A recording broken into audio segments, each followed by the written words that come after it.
नमस्कार, उत्तर प्रदेश की खबरों में आपका स्वागत है। मैं हूं मनोज मानस। खबरों का रुख करेंगे उससे पहले देख लेते इस वक्त की अहम सुर्खियां। यूपी में भ्रष्टाचार के आरोप में फंसे पर्यटन विकास निगम के सीजीएम नवीन कुमार को होगी छुट्टी। कई और कई अधिकारियों पर गिर सकती है गाज। अलीगढ़ दिल्ली हाईवे पर कानपुर से पानीपत जा रही बस में लगी आग, 60 यात्रियों ने कूदकर बचाई जान, सामान जला, यात्री सुरक्षित। जल जीवन मिशन में बड़ी लापरवाही, मिर्जापुर में खराब काम पर भड़के जल शक्ति मंत्री स्वतंत्र देव सिंह, जांच के दिए आदेश।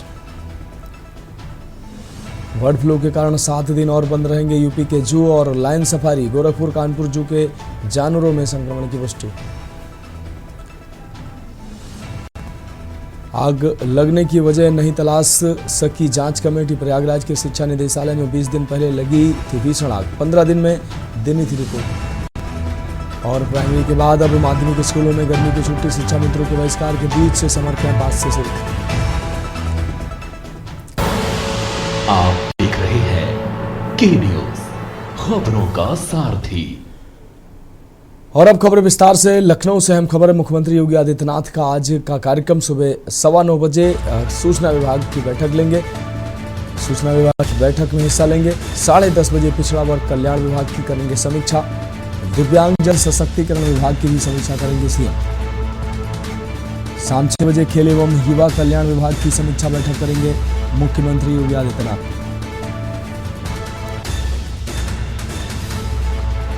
तो मुख्यमंत्री योगी आदित्यनाथ का आज का कार्यक्रम शाम 6 बजे खेल एवं युवा कल्याण विभाग की समीक्षा बैठक करेंगे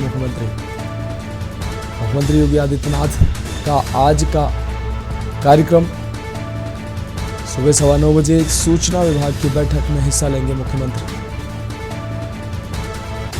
10:30 बजे पिछड़ा वर्ग कल्याण विभाग की करेंगे समीक्षा। तो मुख्यमंत्री योगी आदित्यनाथ का आज का कार्यक्रम, कई कार्यक्रमों में हिस्सा लेंगे मुख्यमंत्री। सुबह 9:15 बजे सूचना विभाग की बैठक में लेंगे हिस्सा। 10:30 बजे पिछड़ा वर्ग कल्याण की करेंगे समीक्षा। दिव्यांगजन सशक्तिकरण विभाग की समीक्षा करेंगे मुख्यमंत्री। 6 बजे खेल एवं युवा कल्याण विभाग की समीक्षा करेंगे मुख्यमंत्री। मुख्यमंत्री योगी आदित्यनाथ का आज का कार्यक्रम।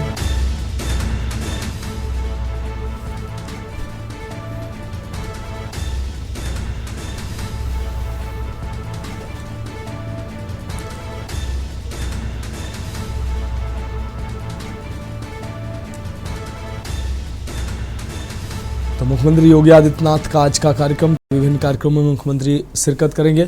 और इस खबर पर अहम अपडेट के लिए हमारे संवाददाता कौशलेंद्र उपाध्याय हमारे साथ जुड़ गए हैं। कौशलेंद्र, आज के मुख्यमंत्री के कार्यक्रम में कई कार्यक्रम जुड़े हुए हैं, कई अहम कार्यक्रमों में मुख्यमंत्री शिरकत करेंगे, क्या कुछ अहम अपडेट है?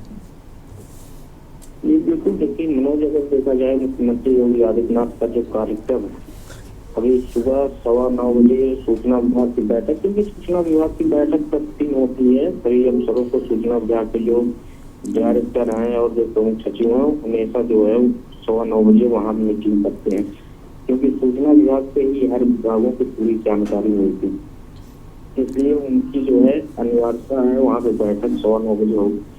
10:30 बजे पिछड़ा और कल्याण विभाग की समीक्षा करेंगे। दिव्यांगजन जो सशक्तिकरण का विभाग है, जहाँ पे तमाम योजनाएं जो चलती हैं इसके बारे में जानकारी पूरा लेंगे कि आखिर योजनाओं का लाभ लोगों को मिल रहा है कि नहीं। 6 बजे खेल एवं युवा कल्याण विभाग की जो है समीक्षा की बैठक करेंगे। क्योंकि देखिए वो जो अभी हाल ही में आपने देखा होगा कि वहाँ नोएडा में जो कार्यक्रम करवाया गया था खेलो इंडिया के तहत जो है, उसके लिए जो है एक खेल विभाग को एक्टिव किया गया। कम से कम जो है उत्तर प्रदेश में ऐसी एक्टिविटी हो जहाँ पे तमाम लोग जो खिलाड़ी हैं उनसे एक अच्छी पहचान मिल सके और ऊंचे स्तर पर जा सके। हाँ बिल्कुल कौशलेंद्र, इस तमाम जानकारी के लिए आपका बहुत शुक्रिया। आप हमारे साथ बने रहिए, आगे भी हम आपसे अहम अपडेट लेंगे। तो मुख्यमंत्री योगी आदित्यनाथ का आज का कार्यक्रम 10:30 बजे पिछड़ा वर्ग कल्याण विभाग की समीक्षा करेंगे मुख्यमंत्री। दिव्यांगजन सशक्तिकरण विभाग की समीक्षा करेंगे मुख्यमंत्री। 6 बजे खेल एवं युवा कल्याण विभाग की समीक्षा करेंगे मुख्यमंत्री। अब बढ़ेंगे अगली खबर की ओर। अगली अहम खबर का रुख करते हैं। आपको बता दें, यूपी में देर रात बड़ा प्रशासनिक फेरबदल हुआ है। आपको बता दें 14 आईएएस अफसरों के तबादले हुए हैं। आईएएस दीपक कुमार बने कृषि उत्पादन आयुक्त। आईएएस मंगला प्रसाद सिंह जिलाधिकारी बलिया बने हैं। आईएएस अनुनय झा जिलाधिकारी हरदोई बनाए गए हैं। आईएएस संतोष कुमार शर्मा जिलाधिकारी महाराजगंज बने हैं। आईएएस मृणाल अविनाश जोशी सीडीओ सिद्धार्थनगर बने हैं। आईएएस ज्ञानेश सिंह जिलाधिकारी पीलीभीत बनाए गए हैं। वहीं आईएएस अपूर्वा दुबे निदेशक सूडा बनाई गई हैं। आईएएस निशा सीडीओ बुलंदशहर बनाई गई हैं। तो 14 आईएएस अधिकारियों के कार्यक्षेत्र में बदलाव हुआ है। ये बड़ा प्रशासनिक फेरबदल हुआ है। तो प्रदेश में 14 आईएएसों के कार्य क्षेत्र में बदलाव किया गया है। यह अहम खबर राजधानी लखनऊ से आपको दिखा रहे हैं। और इस खबर पर अहम अपडेट के लिए हमारे संवाददाता कौशलेंद्र उपाध्याय हमारे साथ लगातार बने हुए हैं। कौशलेंद्र, देर रात यूपी में बड़ा प्रशासनिक फेरबदल हुआ है। 14 आईएएस अफसरों के तबादले हुए हैं, उनके कार्य क्षेत्र में बदलाव हुआ है। क्या कुछ अहम अपडेट है? तो बताएं कि जो 14 आईएएस अफसरों के तबादले होंगे, सबसे प्रमुख जो बात है, आपने देखा होगा कि उत्तर प्रदेश में अभी जो कृषि उत्पादन आयुक्त है उसका पद अभी खाली है। उस पद को जो है दीपक कुमार, आपको दीपक कुमार के बारे में जानकारी बता दें कि जब 2024 का लोकसभा का इलेक्शन होगा, आपने देखा होगा कुछ समय जो संजय प्रसाद है उनके पास से जो गृह विभाग था वो हटा लिया गया था। उस समय दीपक कुमार को गृह विभाग दिया गया था। वो भी जो निर्वाचन आयोग है उनके कहने पे उनसे हटाया गया था। वही दीपक कुमार को कृषि उत्पादन आयुक्त का अतिरिक्त प्रभार दिया गया है। क्योंकि देखिए, जो एपीसी का जो पद है मुख्य सचिव के बाद दूसरा ऐसा बड़ा पद है कि उस पे कई आईएएस अफसरों की निगाह रहती है, लेकिन इनको अतिरिक्त प्रभार के रूप में दिया गया है। तो कहीं न कहीं अभी उस पे जो है किसी की नियुक्ति अस्थायी रूप से होगी। वहीं अगर मंगला प्रसाद में देखा जाए कि डीएम बलिया हुआ है, क्योंकि डीएम बलिया महत्वपूर्ण, बलिया में अभी जो स्थितियां हैं, जो देखिए विकास कार्य है, वो सब चीज को देखते हुए मंगला प्रसाद को वहाँ जिम्मेदारी दी गई। अनुनय झा डीएम हरदोई बने। हरदोई के हालांकि जो डीएम थे वो खुद वहाँ से हटना चाह रहे थे। अनुनय झा को वहाँ पे जिम्मेदारी दे दी गई है। अब डीएम हरदोई उनको बना दिया गया है। संतोष कुमार डीएम जो महाराजगंज बनाए गए हैं। प्रवीण लक्षकार जो जीएमडी जल निगम बने हैं। वहीं जैन कुमार नगर आयुक्त अयोध्या बनाया गया है। अयोध्या का जो नगर आयुक्त होता है बहुत महत्वपूर्ण, देखिए वहाँ पे जो एक्टिविटी हो रही है उसमें बहुत महत्वपूर्ण है। उन्हीं को आपको याद होगा कि तमाम कई बार वहाँ पे कुछ जमीनों को लेकर कुछ विवाद हुआ था, तो इसलिए वहाँ पे जो है स्थितियां बदली हुई है। ऐसे तमाम जो पद हैं, जो संजय सिंह है, वहीं जो ज्ञानेश सिंह है डीएम पीलीभीत बनाए गए, वहाँ जो उनको हटाया। संजय सिंह जो विशेष सचिव संस्कृति बने। संजय सिंह जो हाल ही में आपने देखा होगा कि डीएम पीलीभीत थे, लेकिन कुछ ऐसी एक्टिविटी हुई जो वहाँ पे तबादला उनका किया गया। वहाँ नए डीएम के रूप में अपूर्वा दुबे निदेशक सूडा बनाए, क्योंकि निदेशक सूडा का पद खाली था, उसके जो है तैनाती अपूर्वा दुबे कर दी गई है। कुलदीप मीणा को बीसी अलीगढ़ विकास प्राधिकरण बनाया गया। निशा को सीडीपीओ बुलंदशहर बनाया गया। सीडीओ प्रेरणा शर्मा को विशेष सचिव उद्यान बनाई गई है। देखिए, तबादले जो हो रहे हैं वो कहीं न कहीं विकास कार्यों को उत्तर प्रदेश में बढ़ाने के लिए किया जा रहा है। मुख्यमंत्री योगी आदित्यनाथ की जो योजना है वो आगे बढ़े। यूपी सरकार की जो तमाम विकास कार्य योजनाएं चल रही है उसको समय से पूरा किया जाए, इसलिए तबादले की भी जिम्मेदारी जो है डीआईओ और नियुक्ति और कार्मिक विभाग को, तो वहाँ पे आदेश के अनुसार वहाँ पे तबादले किए गए। बिल्कुल कौशलेंद्र, आप हमारे साथ बने रहिए। फिलहाल इस खबर पर अहम अपडेट के लिए आपका बहुत शुक्रिया। तो 14 आईएएस के कार्य क्षेत्र में बदलाव हुआ है। देर रात्रि ये प्रशासनिक फेर बदल किया गया है। 14 आईएएस के कार्य क्षेत्र में बदलाव किया गया है।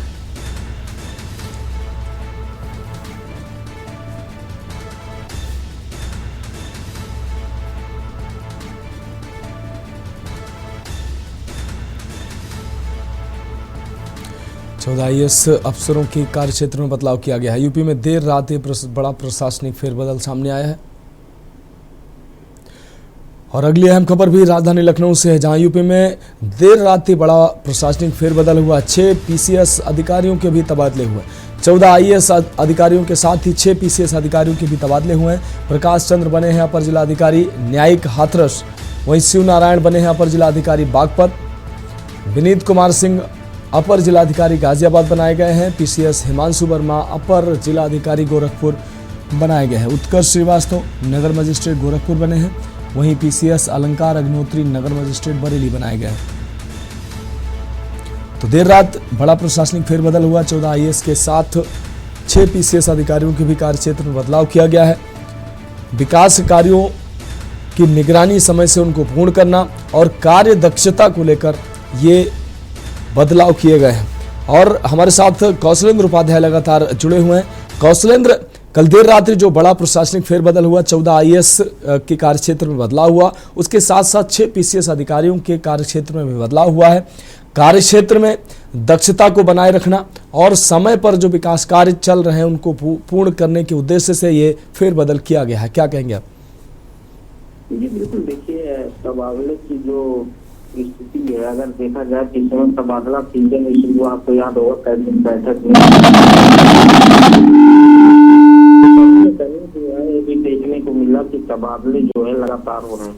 लेकिन आईएएस और पीसीएस के जो तबादले हो रहे हैं उसमें देखिए रात में देर रात जो आईएएस के तबादले हुए, उसके बाद 6 पीसीएस अफसरों के भी तबादले किए गए।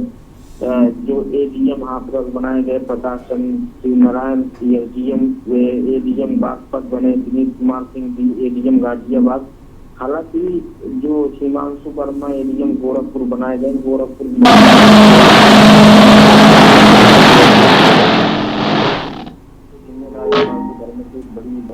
जिम्मेदारी है। वहीं जो उत्कर्ष श्रीवास्तव नगर मजिस्ट्रेट गोरखपुर बने बहुत महत्वपूर्ण है। अलंकार अग्निहोत्री नगर मजिस्ट्रेट जो बरेली बनाए गए। देखिए जो तबादले हो रहे हैं, जहाँ पे जो पद खाली हैं, कम से कम कहने के लिए अफसरों को नहीं मौका मिलेगा कि हाँ इस पद पे ये बेचारी नहीं थी, इसलिए ये काम नहीं हो पाया। इसलिए तबादले भी जो है लगातार किए जा रहे हैं और वो जिम्मेदारी लगातार जो है दी जा रही है कि जो कार्य है उत्तर प्रदेश की जो विकास गति है वो रुकने न पाए। हाँ बिल्कुल कौशलेंद्र उपाध्याय, इस तमाम जानकारी के लिए, इन महत्वपूर्ण खबरों पर अहम अपडेट के लिए आपका बहुत बहुत शुक्रिया। तो यूपी में देर रात बड़ा प्रशासनिक फेरबदल हुआ है। 14 आईएएस के साथ 6 पीसीएस अधिकारियों के भी तबादले किए गए हैं। कार्य दक्षता को बनाए रखने, विकास कार्यों को पूर्ण करने, समय से विकास कार्यों को पूर्ण करने के उद्देश्य से ये कार्य क्षेत्र में बदलाव किया गया है, ऐसा बताया गया है। तो उत्तर प्रदेश में विभिन्न विभागों में भी तबादलों का सिलसिला जारी है और ऐसे में बड़ा प्रशासनिक भी फेरबदल हुआ है। देर रात्रि 14 आईएएस और 6 पीसीएस अधिकारियों के तबादले हुए हैं। और अब बढ़ेंगे अगली खबर की ओर। कानपुर से अगली खबर है, जहां बड़े बिल्डरों को नहीं है केडीए का डर। सीलिंग कार्रवाई के बाद भी बिल्डिंग बन के तैयार हो गई है। आपको बता दें, पनकी शताब्दी नगर में धड़ल्ले से तन रही हैं अवैध इमारतें। ओएसडी रवि प्रताप जेईसीबी पांडे पर मिलीभगत का आरोप लगा है। सुपरवाइजरों की बिल्डरों पर असीम कृपा का आरोप लगा है। सीलिंग पट्टा केडीए पर प्रश्न चिन्ह उठा रहा है। तो पनकी शताब्दी नगर में धड़ल्ले से तन रही हैं अवैध इमारतें। ओएसडी रवि प्रताप जेईसीबी पांडे पर मिलीभगत का आरोप लगा है। सुपरवाइजरों की बिल्डरों पर असीम कृपा का भी आरोप लगातार लग रहा है। सीलिंग पट्टा केडीए पर भी सवाल उठ रहे हैं, प्रश्न चिन्ह लग रहे हैं। तो बड़े बिल्डरों को केडीए का डर नहीं है।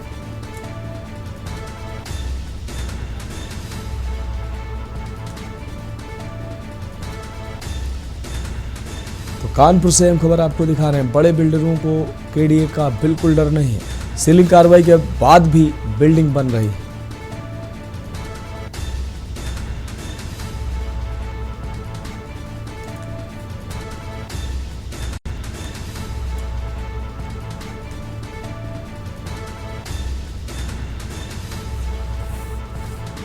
सुपरवाइजरों की बिल्डरों पर असीम कृपा का भी आरोप लगा है।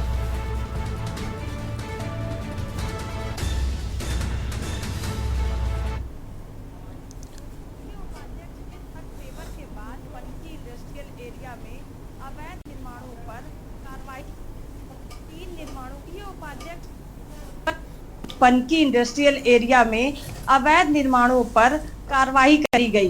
3 निर्माणों को सील किया गया, लेकिन भूमाफिया के हौसले इतने बुलंद हैं कि कार्रवाई के बावजूद भी बिल्डिंगें बनकर तैयार हैं। मैं इस वक्त जिस बिल्डिंग में खड़ी हूँ वो आपको दिखा दूं। देखिए किस तरीके से ये जो बिल्डिंग है, जब इसे सील किया गया था तब ये आधी अधूरी थी, 50% बिल्डिंग बनी थी, लेकिन आज के समय में कम से कम 5 महीने के अंदर इस बिल्डिंग को बनकर तैयार कर दिया गया है। आप देख सकते हैं किस तरीके से, देखिए पर्दा ग्रीन बेल्ट लगा के ढक दिया गया है। उसके बावजूद भी कानपुर विकास प्राधिकरण का जो पट्टा है, सीलिंग की जो कार्रवाई करी गई थी वो यहाँ पर लगा हुआ है। बाकायदे उस सीलिंग कार्रवाई में लिखा हुआ है केडीए द्वारा सील्ड परिसर।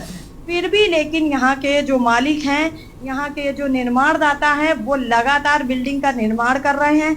आवाजें आ रही हैं निर्माण की, उसके साथ साथ जो मिस्त्री कारीगर होते हैं वो निर्माण कर रहे हैं, और बाहर से लगभग ये जो पूरी बिल्डिंग है ये तैयार हो चुकी है। हालांकि नोटिस की कार्रवाई करी गई थी, सीलिंग की कार्रवाई करी गई थी, कहीं ना कहीं लापरवाह केडीए और उसके साथ साथ जो भूमाफिया है उसके हौसले का ये जीता जागता सबूत है। क्योंकि केडीए अगर लापरवाह ना हो तो कोई भी भूमाफिया अपना अवैध निर्माण नहीं करा सकता है, लेकिन जिस तरीके से ये निर्माण हुआ है पूरी तरीके से अवैध है, मानक के विपरीत है। फिर भी भूमाफिया के हौसले बुलंद होने के कारण और केडीए अधिकारियों की लापरवाही के चलते आज यह बिल्डिंग पूरी तरीके से बनकर तैयार है, और यहाँ पर जो सीलिंग का पट्टा है वो कहीं ना कहीं केडीए के अफसरों को चुनौती दे रहा है। कानपुर से के न्यूज़ के लिए सारिका गुप्ता की रिपोर्ट। और अगली खबर का रुख करेंगे प्रयागराज से। अगली खबर है जहां नवोदय विद्यालय परीक्षा में नकल कांड का भंडाफोड़ हुआ है। नवोदय विद्यालय परीक्षा में नकल कराने वाला गिरोह पकड़ा गया है। एसटीएफ लखनऊ ने छापेमारी कर 13 लोगों को गिरफ्तार किया है। आपको बता दें 9 आरोपी प्रयागराज के निवासी हैं। नकल कराने का ये 10 लाख रुपए लेते थे। नकल कराने में ब्लूटूथ डिवाइस का करते थे इस्तेमाल। थरवई, सराय इनायत और घूरपुर थाने में एफआईआर दर्ज हुई है। नवोदय विद्यालय परीक्षा में नकल कराने वाला गिरोह पकड़ा गया।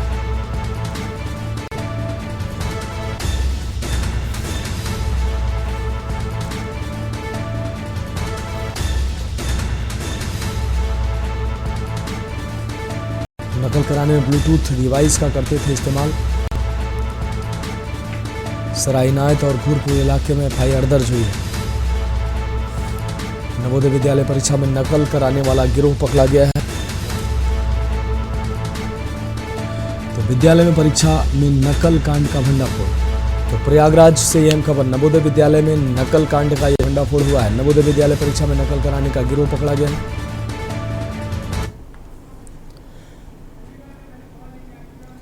और इस बीच अलीगढ़ से अहम खबर सामने आ रही है। अलीगढ़ से बड़ी खबर सामने आ रही है।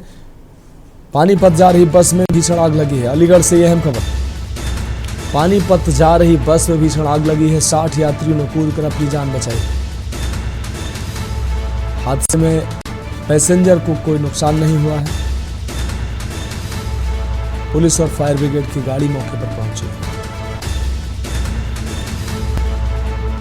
यात्रियों का सामान जलकर राख हुआ है। चालक परिचालक मौके से फरार हुआ है। कानपुर से पानीपत जा रही थी बस।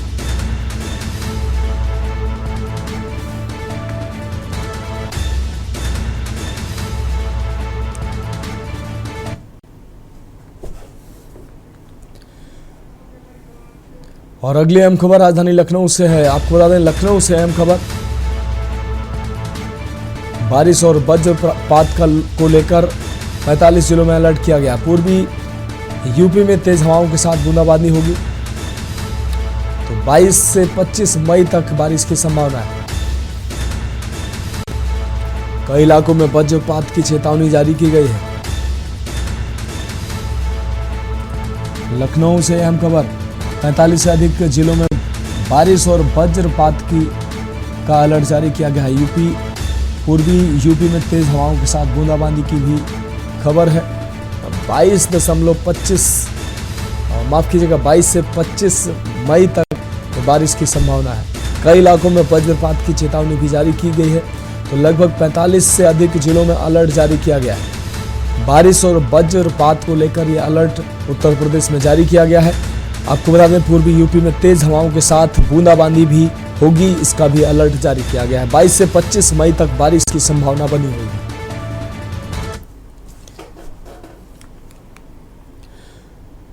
अगली खबर का रुख करेंगे उन्नाव के आदर्श विद्या मंदिर इंटर कॉलेज में राष्ट्र सेविका समिति के 16 दिवसीय प्रशिक्षण वर्ग का भव्य शुभारंभ किया गया। कार्यक्रम का उद्घाटन मुख्य अतिथि डॉक्टर रजनी सरीन ने दीप प्रज्वलित कर किया है। उत्तर प्रदेश के विभिन्न जिलों से आई 120 बहनों ने इस प्रशिक्षण वर्ग में हिस्सा लिया। ये शिविर राष्ट्र सेविका समिति के संस्कार, सेवा और संगठन के मूल्यों को सिखाने का माध्यम बनेगा। 89 वर्षों से राष्ट्र सेविका समिति संस्कारित, सशक्त और समर्पित नारी निर्माण के संकल्प के साथ राष्ट्र सेवा में जुटी है। इस अवसर पर कई प्रांतीय स्तरीय पदाधिकारी भी मौजूद रहे।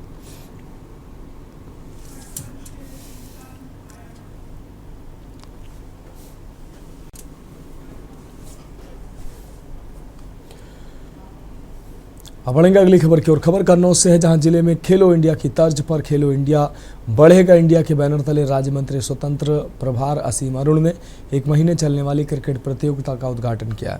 इस प्रतियोगिता में बड़ी संख्या में कन्नौज जिले के युवा टीम बनाकर भाग लेंगे। वहीं प्रतियोगिता के उद्घाटन से पहले राज्य मंत्री असीम अरुण को पूर्व कन्नौज सांसद सुब्रत पाठक ने बॉलिंग करके प्रतियोगिता की शुरुआत कराई।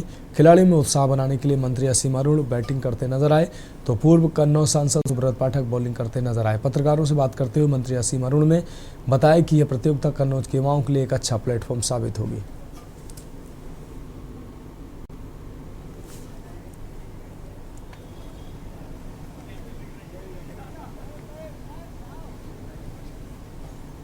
को बढ़ावा देने के लिए, अच्छे खिलाड़ी पैदा करने के लिए भी, और जो प्रोफेशनल खिलाड़ी नहीं है वो भी आनंद लें, फिट रहें, इसके लिए लगातार लोग प्रयास कर रहे हैं।